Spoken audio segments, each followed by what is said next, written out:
Last time we stopped off at this sentence here, so we're going to say Hagrid's bringing him.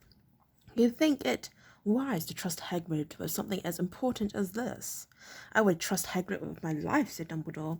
I'm not saying his heart isn't in the right place, said Professor McGonagall grudgingly, but you can't pretend he's not careless. He does tend to... What was that? A low rumbling sound had broken the silence around them. It grew steadily louder as they looked up and down the street for some sign of a headlight.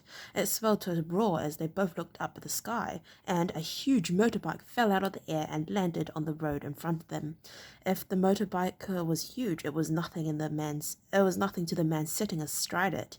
He was almost twice as tall as a normal man and at least 5 times as wide. He looked simply too big to be allowed, and so wild. Long tangles of bushy black hair and beard hid most of his face. He had hands the size of dustbin lids, and his feet in their leather boots were like baby dolphins. In his vast muscular arms he was holding a bundle of blankets. Hagrid, said Dumbledore, sounding relieved at last. And where did you get the motorbike? Borrowed at Professor Dumbledore, sir, and the giant climbing carefully off the motorbike as he spoke. Young Sirius Black lent it to me. I've got him, sir. No problems, were there?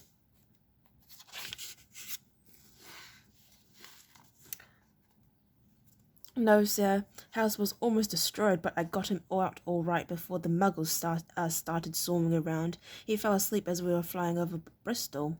Dumbledore and Professor McGonagall bent forward over the bundle of blankets. Inside, just visible, was a baby boy fast asleep. Under a tuft of jet black hair over his forehead they could see a curiously shaped cut like a bolt of lightning.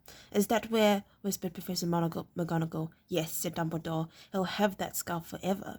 Couldn't you do something about it, Dumbledore? Even if I could, I wouldn't. Scars can come in useful. I have one myself above my left knee, which is a perfect map of the London Underground. Well, give him here, Hagrid. We'd better get this over with. Dumbledore took Harry in his arms and turned towards the Dursleys' house. Could I say goodbye to him, sir? Asked Hagrid. He bent his great shaggy head over Harry and gave him what must have been a very scratchy, whiskery kiss. Then suddenly Hagrid let out a howl like a wounded dog. Shh, hissed Professor McGonagall. You'll wake the muggles. Sorry, sobbed Hagrid, taking out a large spotted handkerchief and burying his face in it. But I can't stand it. Lily and James dead, and poor old little Harry off to live with muggles. Yes, it's all very sad, but get a grip on yourself, Hagrid, or we'll be found, Professor McGonagall whispered, patting Hagrid gingerly on the arm as Dumbledore stepped over the low garden wall and walked to the front door. He laid Harry gently on the doorstep, took a letter out of his cloak, tucked it inside Harry's blanket, and then came back to the other two. For a full minute the 3 of them stood and looked at the little bundle. Hagrid's shoulders shook, Professor McGonagall blinked furiously, and the twinkling light that usually shone from Dumbledore's eyes seemed to have gone out. Well, said Dumbledore finally, that's that. We've no business staying here. We may as well go and join the celebrations. Yeah, said Hagrid in a very muffled voice. I'd best get this bike away. Good night, Professor McGonagall, Professor Dumbledore, sir. Wiping his streaming eyes on his jacket sleeve, Hagrid swung himself onto the motorbike and kicked the engine into life. With a roar, it rose into the air and off into the night. I shall see you soon, I expect, Professor McGonagall, said Dumbledore, nodding to her. Professor McGonagall blew her nose in reply. Dumbledore turned and walked back down the street. On the corner he stopped and took out the silver put-outer. He clicked at once, and 12 balls of light sped back to their street lamp, so that the Privet Drive glowed suddenly orange, and he could make out a tabby cat slinking around the corner at the other end of the street. He could just see the bundle of blankets on the step of number 4. Good luck, Harry, he murmured. He turned to his heel, and with a whish of his cloak he was gone. A breeze ruffled the neat hedges of Privet Drive, which lay silent and tidy under the night sky, the very last place you would expect astonishing things to happen. Harry Potter rolled over inside his blanket without waking up. Once more hand closed on the letter beside him, and he slept on, not knowing he was special, not knowing he was famous, not knowing he would be woken in a few hours' time by Mrs. Dursley's scream as she opened the front door to put out the milk bottles, nor that he would spend the next few weeks being prodded and pinched by his cousin Dudley.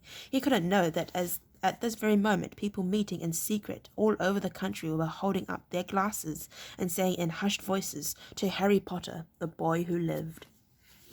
Alright, Chapter 2, The Vanishing Glass.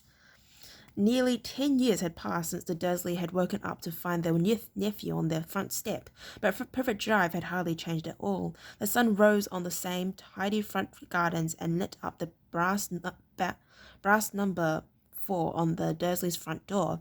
It crept into their living room, which was almost exactly the same as it had been on the night that Mr. Dursley had seen that fearful news about the owls.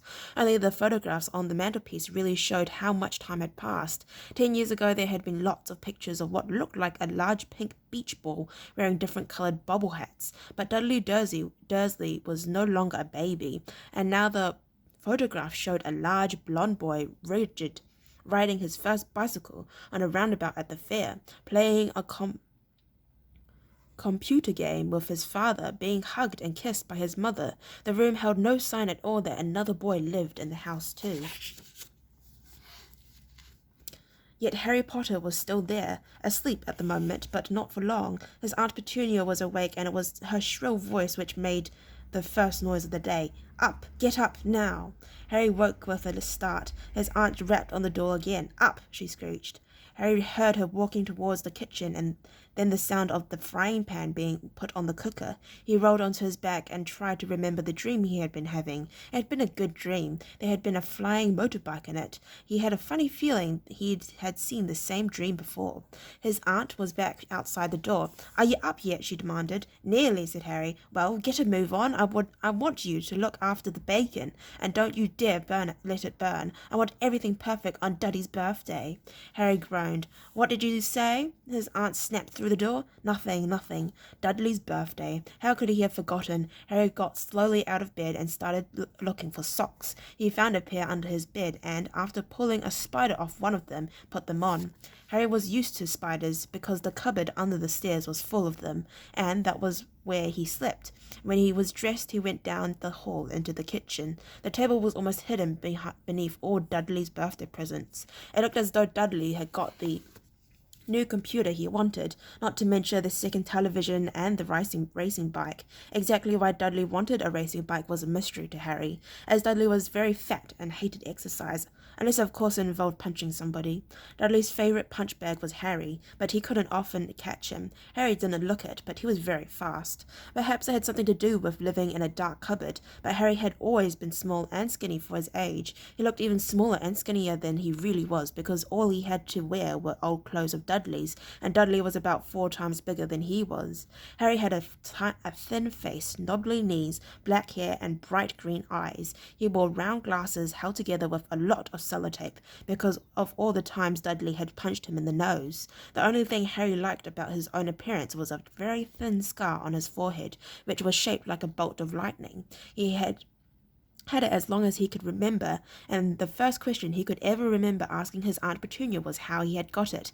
"In the car crash when your parents died," she had said, "and don't ask questions. Don't ask questions." That was the first rule for a quiet life with the Dursleys. Uncle Vernon entered the kitchen as Harry was turning over the bacon. "Comb your hair," he barked, by way of a morning greeting. About once a week, Uncle Vernon looked over the top of his newspaper and shouted that Harry needed a haircut.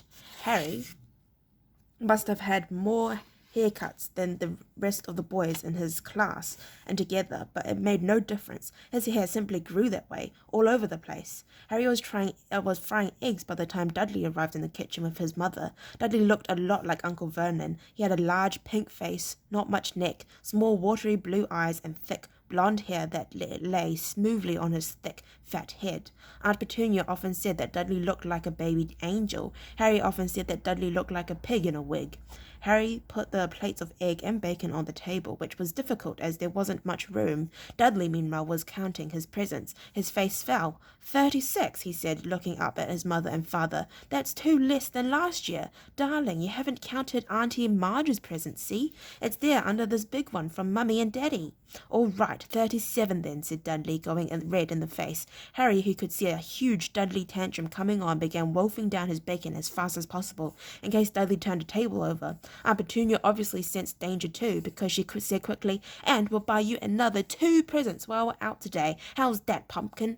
2 more presents. Is that all right?" Dudley thought for a moment. It looked like hard work. Finally he said slowly, "So I'll have 39, sweetheart," said Aunt Petunia.